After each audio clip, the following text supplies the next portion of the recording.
কে তোমরা মোদের বাপ মা তোমাদের মা বাপকে বলো গো মোদের বলো কি তাদের নাম ছিল বলো গো মোদের বলো কি তাদের নাম ছিল মোদের দাদা দাদি নানা নানি আছে কোথায় প্রশ্ন শুনে আদম হাওয়া হলো অবাক গো হাবিল কাবিল দেবে জবাব গো দুজনে আল্লাহ বলে সিজদাতে যায় চলে দুজনে আল্লাহ বলে সিজদাতে যায় চলে বলে মাসুম ছেলে মোদের কাছে একই জানতে চায় হাবিল কাবিল প্রশ্ন করে হাওয়া আদমকে তোমরা মোদের বাপ মা তোমাদের মা বাপকে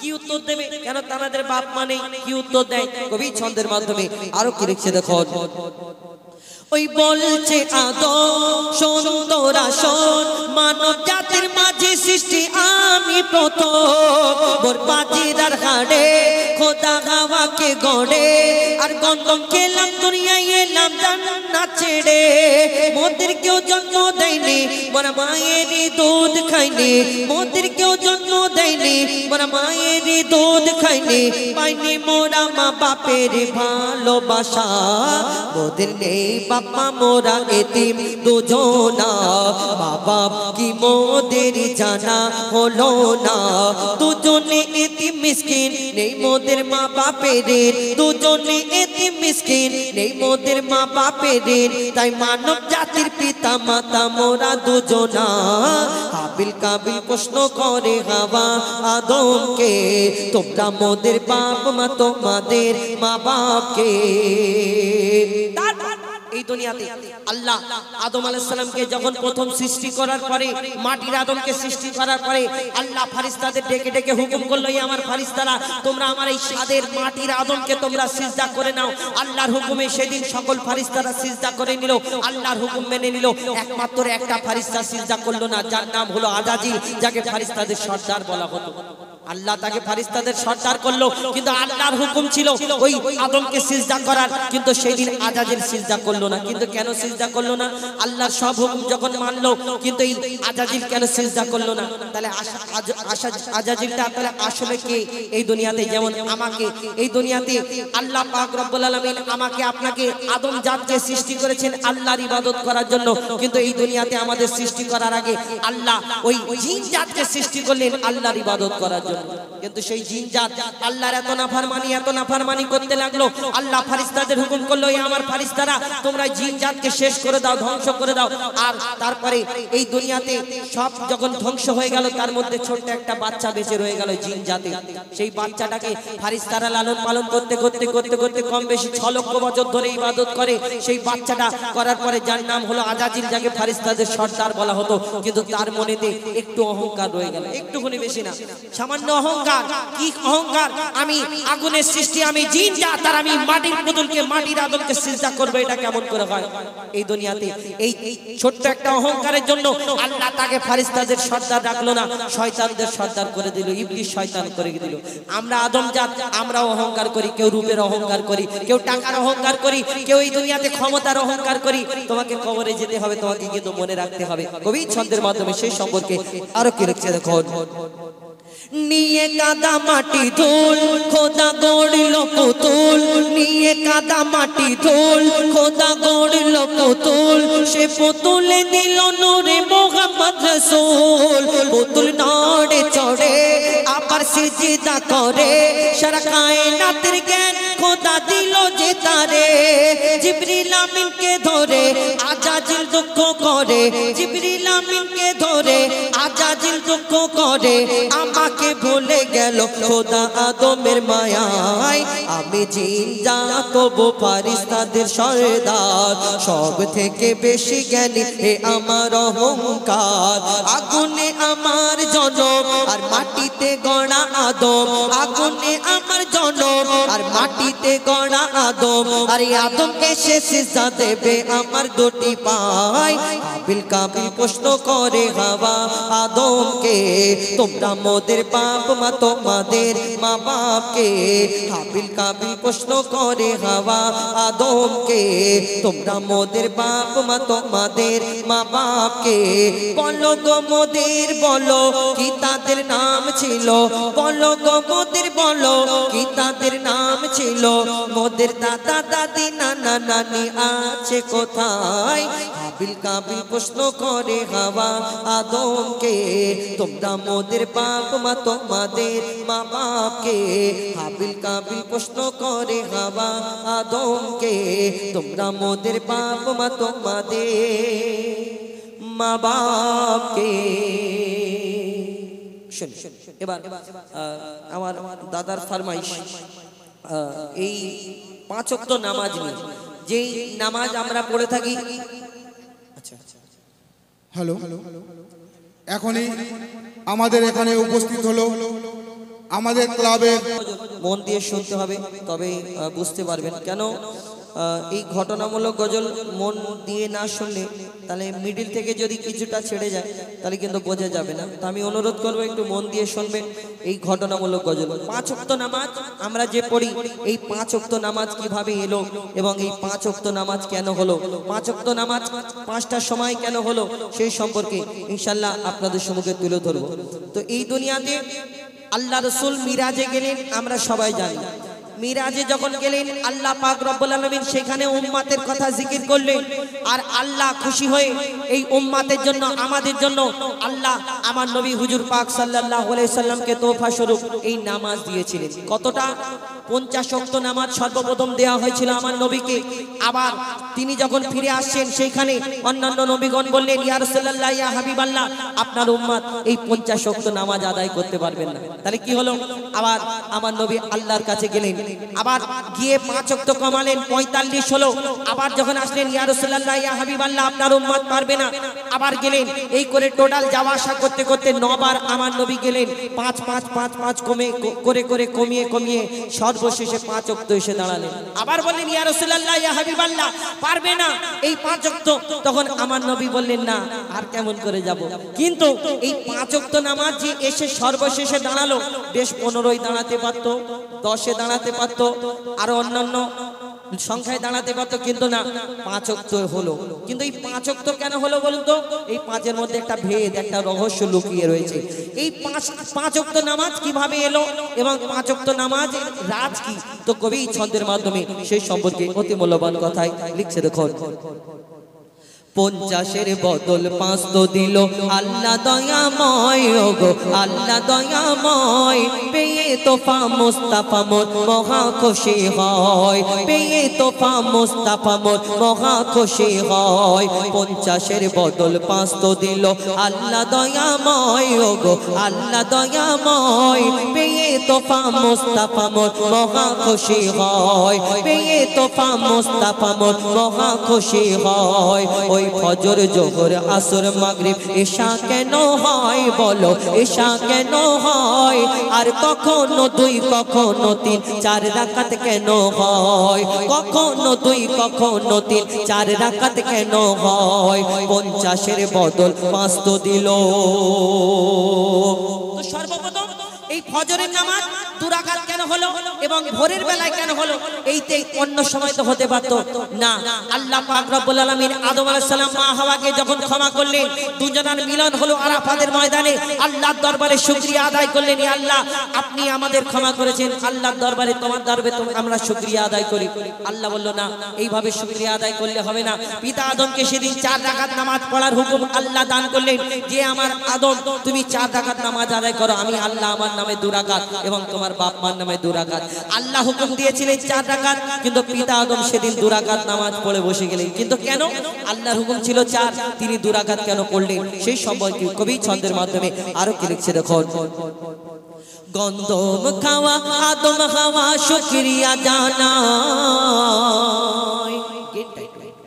গন্ধম খাওয়া আদম হাওয়া শুকরিয়া জানায়, গন্ধম খাওয়া আদম হাওয়া শুকরিয়া জানায়। আল্লাহ বলে মিললে যে 4 রাকাত পড়তে হয়, আল্লাহ বলে মিললে যে 4 রাকাত পড়তে হয়। খোদার নামে 2 রাকাত, 2 রাকাত বাপ মার, খোদার নামে 2 রাকাত, 2 রাকাত বাপ মার। আর 2 রাকাত নামাজ পড়ে আদম যে চুপচাপ, 2 রাকাত নামাজ পড়ে আদম যে চুপচাপ। কেন? বাপ মা তাগার ছিল না তাই পড়ে 2 রাকাত,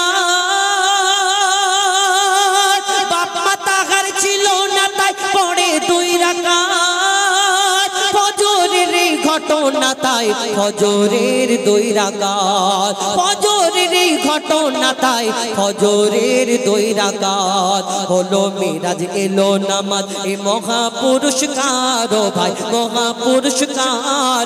আর নামাজ বিনা জীবন বৃথা, নামাজ নেকির হার, নামাজ বিনা জীবন বৃথা, নামাজ নেকির হার। 50-এর বদল 5 তো দিল।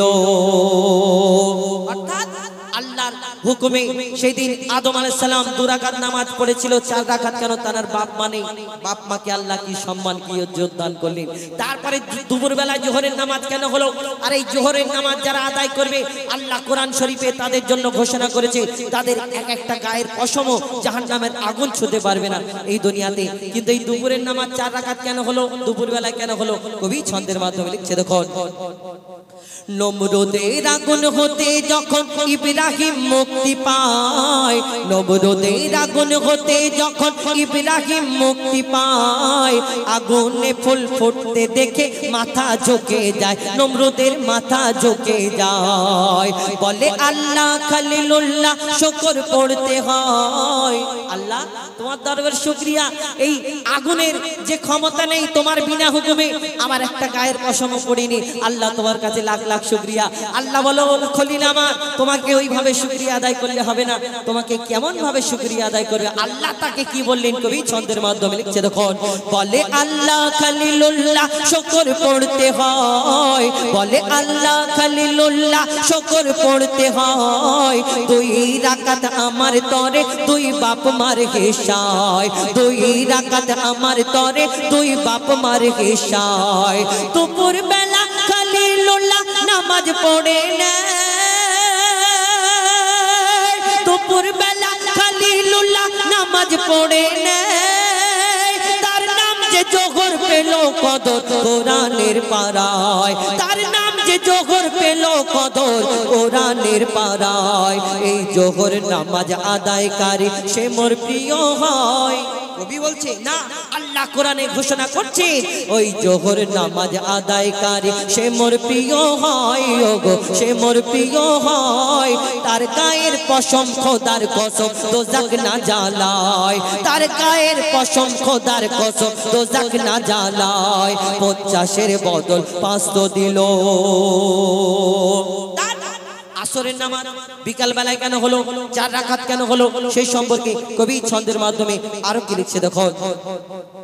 40 দিন মাছের পেটে ছিল ইউনুস নবী, 40 দিন মাছের পেটে ছিল ইউনুস নবী। মুক্তি দিয়ে বলে খোদা নামাজ পড়ে নেবে, ইউনুস নামাজ পড়ে নেবে। খোদার নামে 2 রাকাত, 2 রাকাত বাপ মার, খোদার নামে 2 রাকাত, 2 রাকাত বাপ মার। আর 4 রাকাত নামাজ পড়ে ইউনুস শুকরিয়া, 4 রাকাত নামাজ পড়ে ইউনুস শুকরিয়া, 4 রাকাত নামাজ পড়ে ইউনুস শুকরিয়া। এই নামাজ যখন পড়ে তখন বিকাল বেলা, এই নামাজ যখন পড়ে তখন বিকাল বেলা। আধার আকাশেতে করছিল যে খেলা, সেদিন আধার আলো আকাশ আকাশেতে করছিল যে খেলা, ওকে মারে নাকি তোমার এই আসরের বেলা রে ভাই, এই আসরের বেলা। আর তওবা করো, নামাজ পড়ো, জপো তাসবিহ মালা, 50-এর বদল 500 দিল আল্লাহ দয়াময়, ওগো আল্লাহ দয়াময়। পেয়ে তোফা মুস্তাফা মোর মহা খুশি হয়। আসুন এবার মাগরিবের নামাজ সব যদি 2-4-4 হলো, কেন বাপ মার নামে 2 রাকাত, আদম নবীর বাপ মা ছিল না তাই তারা 2 রাকাত, কিন্তু এই দুনিয়াতে 3 রাকাত কেন হলো মাগরিবের নামাজ? কবি মিসাল দিচ্ছে এই দুনিয়াতে অনেক হাদিসের মধ্যে মতভেদ আছে। কোরআনের আয়াতকে জানারা ওই এই দুনিয়ার তাফসীরকারীদের মধ্যে মতভেদ রয়েছে, কিন্তু কবি একটাকে নির্ধারিত করে ছন্দের মাধ্যমে তুলে ধরেছেন। মাগরিবের নামাজ কোন কিতাবের মধ্যে কোন হাদিসের মধ্যে পাওয়া গেছে ওই আইয়ুব আলাইহিস সালাম না দাউদ আলাইহিস সালাম, যাই হোক আমার মিস্টেক হতে পারে, একটা নবীর শরীর খারাপের জন্য তিনি 3 রাকাত নামাজ পড়েছিলেন, কিন্তু আমার কবিও একটা জায়গা থেকে তুলে সেটা লিখেছে, উনি তো আর ওনার ঘর থেকে লিখবে না। তো এই দুনিয়াতে ওই 3 রাকাত নামাজ কেন হলো, বিজোড় কেন হলো মাগরিবের সময়, মাগরিব ওই সন্ধ্যাবেলায় কেন হলো? কবি ছন্দের মাধ্যমে অতি মূল্যবান কথাই লিখছে। দেখুন, ইহুদিরা ঈসাকে যে খোদার ছেলে কয়, ইহুদিরা ঈসাকে যে খোদার ছেলে কয়, এ গীবত শুনে বলে ঈসা সত্যি কথা নয়, খোদা সত্যি কথা নয়। ঈসা আলাইহিস সালাম তার আব্বা ছিল না। এই ইহুদিরা তিনি এসে প্রচার করলেন, বলো লা ইলাহা ইল্লাল্লাহ ঈসা রাসূলুল্লাহ। এই দুনিয়াতে যখন এক আল্লাহর প্রচার করতে লাগলো, তখন ইহুদিরা বলল, শোনো শোনো ঈসা, তুমি যে এক আল্লাহর প্রচার করছো, তোমার আল্লাহকে দেখা যায় না। দেখো দেখো আমাদের ভগবান, আমাদের মূর্তি, আমাদের এক একজনের ভগবান এক এক রকম, কেউ কারোকে পূজা করে, আমরা দেখে পূজা করি, কিন্তু তুমি যে বলছো লা ইলাহা ইল্লাল্লাহ ঈসা রাসূলুল্লাহ, এই আল্লাহ কে? তাহলে আমরা যে তাকে আল্লাহকে বলে মেনে নেব, তারা প্রার্থনা করব, তার উপাসনা করব, তার ইবাদত করব, আল্লাহটা আমরা তো দেখতে পাই না। আর তুমি বলো এই ঈসা নবীর মনে দুঃখ দেওয়ার জন্য তারা এই ফল দিয়ে হাঁটলো, এই কথা বলে বেড়ালো কেন?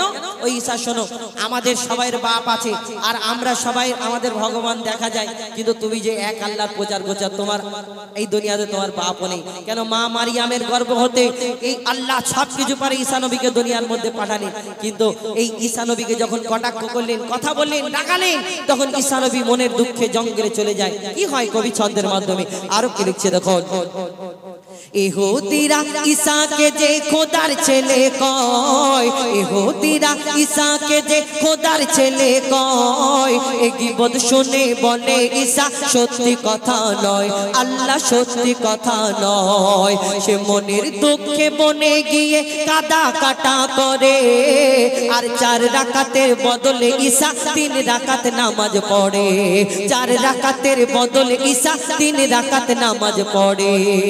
কেন? খোদার নামে 2 রাকাত আর 1 রাকাতার মা,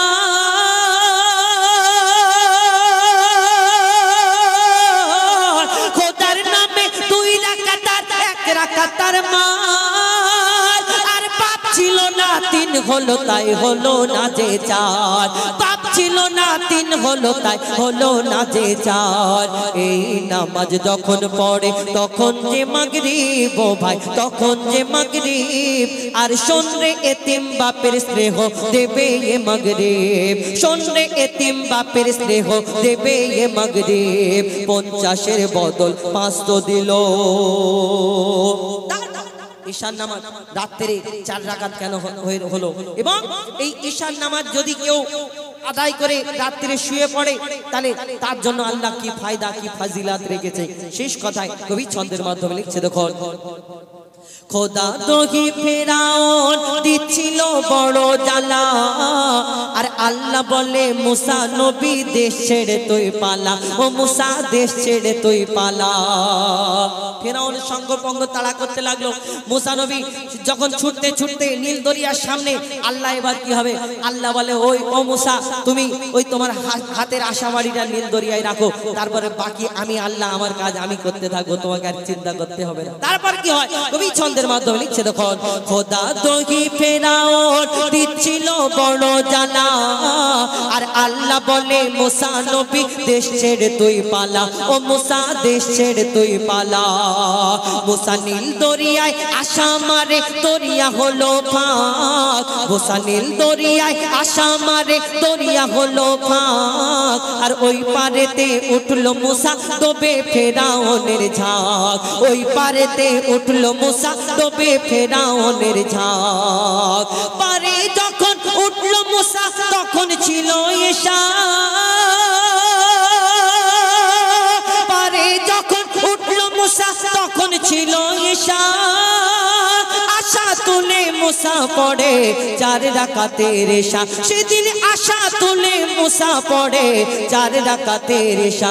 এই এশার নামাজ এত মহৎ এত ফাজিলাত ভাই, এত ফাজিলাত। আর 4 রাকাত পড়লে হয় সারা রাতের ইবাদত, 4 রাকাত পড়লে হয় সারা রাতের ইবাদত। 50-এর বদল 5 তো দিল আল্লাহ দয়াময়, ওগো আল্লাহ দয়াময়। পেয়ে তোফা মুস্তাফা মোর মহা খুশি হয়, পেয়ে তোফা মুস্তাফা মোর মহা খুশি হয়। ওই ফজর জোহর আসর মাগরিব এশা কেন হয় বলো, এশা কেন হয়? আর কখনো 2 কখনো 3 4 রাকাত কেন হয়? কখনো 2 কখনো 3 4 রাকাত কেন হয়? কখনো 2 কখনো 3 4 রাকাত কেন হয়? ফরমাইশ মোতাবেক আপনাদের সম্মুখে পরিবেশন করে শোনাই। এখন আমাদের পরবর্তী শিল্পী তার কণ্ঠ থেকে একটা সিঙ্গেল কণ্ঠে শুনুন, তারপরে ইনশাল্লাহ আমি আপনাদের সম্মুখে আবারও কিছু গজল শোনাবো ইনশাল্লাহ। তো এখন আমার বন্ধু আবুল কালাম তার কণ্ঠে শুনুন একটা গজল, এবং ডুয়েট কণ্ঠে ফরমাইশ করেছেন আমার কমিটির তরফ থেকে। আপনাদের সম্মুখে আমরা ডুয়েট কণ্ঠে সিঙ্গেল কণ্ঠে কিছু গজল পরিবেশন করে শোনানোর চেষ্টা করব ইনশাল্লাহ।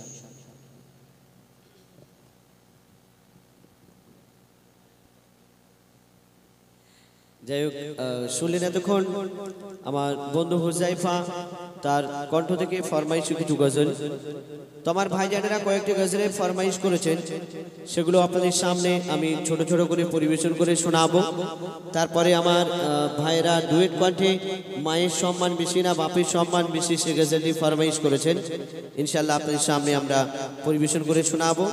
তো এখন আপনাদের সামনে আমার মায়েদের তরফ থেকে একটি গজল এবং আমার দাদা ভাইয়ের একটি গজল ফরমাইশ করেছেন, সেটা পরিবেশন করে শোনাবো। তো তার আগে ছোট্ট করে একটি গজল আপনার সামনে কবর সম্বন্ধে গজল পরিবেশন করে শোনাবো। আল্লাহ পাক আমাদের এই দুনিয়াতে পাঠিয়েছেন তার ইবাদত করার জন্য, কিন্তু আমরা এই দুনিয়াতে এসে আমরা এই দুনিয়ার লোভ লালসার মায়া জালে জড়িয়ে পড়েছি। একদিন না একদিন আমাদের সকলকে এই দুনিয়া ছেড়ে চলে যেতে হবে, কিন্তু কার কখন এই জীবনের হায়াত এই জীবনের সময় ফুরিয়ে যাবে আমরা নিজেরা কেউ জানি না। কবর হলো শেষ মঞ্জিল, যে কবরে যায় তাকে আর ফিরিয়ে আনা যাবে না। আমাদের বাড়িতে কোনো সন্তান জন্ম নিলে সেই বাচ্চাকে আমরা সুন্দর একটা নাম রাখি, আমাদের দাদা দাদিমা মুরব্বীরা নাম রাখে, সেই নাম শুনে আমরা সকলে খুশি হই। কিন্তু কবরের নাম যখন কবর রাখা হলো, এই নাম শোনার পর কি হচ্ছে কবি ছন্দের মাধ্যমে লিখছে শুনুন।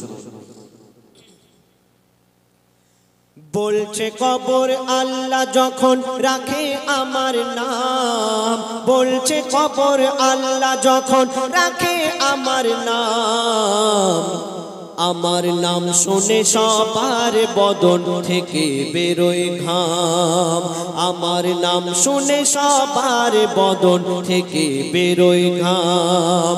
বলছে কবর আল্লাহ যখন, বলছে কবর আল্লাহ যখন রাখে আমার নাম, বলছে কবর আল্লাহ যখন রাখে আমার নাম, আমার নাম শুনে সবার বদন থেকে বেরোয় ঘাম, আমার নাম শুনে সবার বদন থেকে বেরোয় ঘাম। আর আমার কাদা দিয়ে বানায় খোদা কবর বলছে আমার কাদা দিয়ে বানায় খোদা মাটির আদম, কাদা দিয়ে বানায় খোদা মাটির আদম। আমি আধা জান্নাত আর আধা জাহান্নাম, আমি আধা জান্নাত আর আধা জাহান্নাম। বলছে কবর আল্লাহ যখন, বলছে কবর আল্লাহ যখন রাখে আমার নাম, বলছে কবর আল্লাহ যখন রাখে আমার নাম। আমার নাম শুনে সবার বদন থেকে বেরোয় ঘাম, আমার নাম শুনে সবার বদন থেকে বেরোয় ঘাম। কবর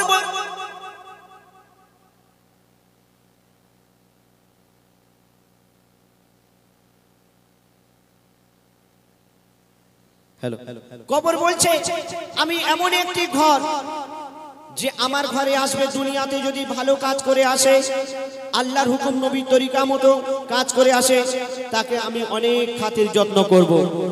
আর দুনিয়াতে যদি খারাপ কাজ করে আসে, তার জন্য আমি ভয়ঙ্কর হয়ে যাব। তো বলছে শুনুন, আমি এমন মগল গো ওই আধার আবার আলো, খারাপের তরে খারাপ আবার ভালোর তরে ভালো, খারাপের তরে খারাপ আবার ভালোর তরে ভালো। ও গো আমির ফকির বাদশা উজির যে মোর ঘরে এলো, যার কর্ম যেমন তেমন খাতির আমার কাছে পেলো, কর্ম যেমন তেমন খাতির আমার কাছে পেলো। আমি আমল দেখি ঈমান দেখি, কবর বলছে আমি আমল আর ঈমান দেখবো। তোমার নাম সবাই চিনতো তোমাকে, তোমাকে দুনিয়াতে অনেক ভালোবাসতো, তোমার অনেক ধন দৌলত আছে, কবর ছাড়বে না, কবর তোমার দেখবে, তোমার আমল আর তোমার নেকি। তো বলছে শুনুন, আমি আমল দেখি ঈমান দেখি, দেখি না কারো নাম, আমি আমল দেখি ঈমান দেখি, দেখি না কারো নাম। আমার নাম শুনে সবার বদন থেকে বেরোয় ঘাম, আমার নাম শুনে সবার বদন থেকে বেরোয় ঘাম।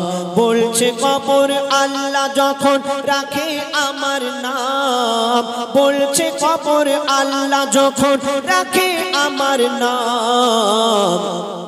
আমার নাম শুনে সবার বদন থেকে বেরোয় ঘাম, আমার নাম শুনে সবার বদন থেকে বেরোয় ঘাম। এই দুনিয়াতে যে জন্ম নিয়েছে তাকে মৃত্যুবরণ করতেই হবে। এই দুনিয়াতে যখন আদম আলাইহিস সালাম এসেছিলেন, তখন এই দুনিয়া একদম বাচ্চা ছিল, কম বয়সের ছিল। এখন এই দুনিয়া বুড়ো হয়ে গেছে, কোন মুহূর্তে ধ্বংস হয়ে যাবে আমরা নিজেরা কেউ জানি না। তো মরণ কি বলছে শুনুন, ওই মরণ বলে মরবে সবাই, ওই মরণ বলে মরবে সবাই, কবর জিন্দা রবে। মানব দানব সবাইকে ওই কবর গিলে খাবে, মানব দানব সবাইকে ওই কবর গিলে খাবে। ও গো বৃদ্ধ হবে এই পৃথিবী, শক্তি কমে যাবে। ও গো বৃদ্ধ হবে এই পৃথিবী, শক্তি কমে যাবে। বলছে কবর মোর জওয়ানি ঠিক এমনই রবে, বলছে কবর মোর জওয়ানি ঠিক এমনই রবে।